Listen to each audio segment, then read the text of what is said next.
ચીનની વાહન નિર્માતા કંપની BYD જાપાનના બજારમાં પોતાની સ્થિતિને સુધારવા માટે અનેક પગલાં ભરી રહી છે. કંપની પહેલાથી જ ડોલ્ફિન, સીલ, યુઆન પ્લસ એટલે કે એટો 3 અને સિલન 7 જેવી કારોનું વેચાણ કરી રહી છે. જાપાનના કાર બજારમાં KR કારની વેચાણ 38% સુધી છે, જે કંપની માટે વિકાસ માટે મોટું અવસર છે. આને ધ્યાનમાં રાખીને BYDએ જાપાન મોબિલિટી શો 2025માં પોતાની પહેલી KR કાર રેકોને રજૂ કરી છે. ચાલો વિગતવાર જાણીએ કે રેકો KR કાર કયા ખાસ ફીચરથી સજ્જ છે. બાકીની KR કાર જેવી કે BYD રેકોમાં બોક્સી પ્રોફાઇલ અને મોટા ભાગે સપાટ બોડી પેનલ આપવામાં આવ્યા છે. આનો બોડી સ્ટ્રક્ચર મોટા ભાગે સપાટ પેનલ્સ વાળો છે, જેથી અંદરનું સ્પેસ વધી જાય છે. ફ્રન્ટ ડિઝાઇનમાં નાની બોનેટ, બંધ ગ્રીલ, ગોળ ફોગ લેમ્પ્સ અને સપાટ બમ્પર સેક્શન આપવામાં આવ્યા છે. 90 ડિગ્રી એંગલ પર વિન્ડશીલ્ડ હોવાના કારણે ડ્રાઈવરને વધુ વિઝિબિલિટી મળે છે. સાઇડ પ્રોફાઇલની વાત કરીએ તો તેમાં બ્લેક લેઆઉટ પિલર સાથે floating roof design, sliding rear doors અને સ્પોર્ટી એલોય વ્હીલ્સ આપવામાં આવ્યા છે. વ્હીલ બેઝને આ રીતે ડિઝાઇન કરવામાં આવ્યા છે કે પૈડા બોડીના બિલકુલ કિનારા ઉપર મૂકવામાં આવ્યા છે, જેના કારણે કારનો ઓવરહિંગ નાનો અને બેલેન્સ્ડ લાગે છે.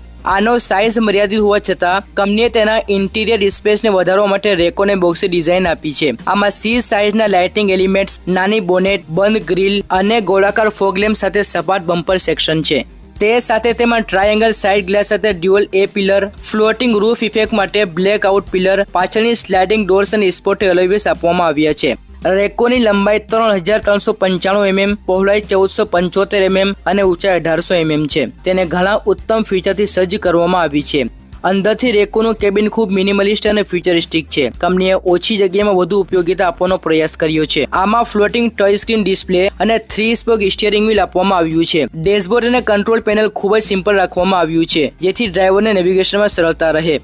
BYDએ આ ઇશારો આપ્યો છે કે આ કારમાં એડવાન્સ સેફ્ટી ફીચર જેમ કે driver assist, auto emergency braking અને લેન કીપિંગ સિસ્ટમ જોડવામાં આવી શકે છે. BYD રેકોના પાવરટ્રેન વિશે કંપની તરફથી વધુ માહિતી શેર કરવામાં આવી નથી, પરંતુ BYDની આ કારમાં 20 કિલોવોટ LFP બેટરી આપવામાં આવી શકે છે. WLTC ધોરણ મુજબ તેની રેન્જ લગભગ 180 કિલોમીટર સુધી હોઈ શકે છે. આમાં 100 કિલોવોટ સુધીની ફાસ્ટ ચાર્જિંગ શક્ય હશે. આ કારને ઉત્તમ આરામ અને કાર્યક્ષમતા માટે હીટ પંપ, એર કન્ડિશનિંગ સિસ્ટમથી સજ્જ કરવામાં આવશે. આ કારને 2026માં જાપાનમાં લોન્ચ કરવામાં આવે તેવી શક્યતા છે.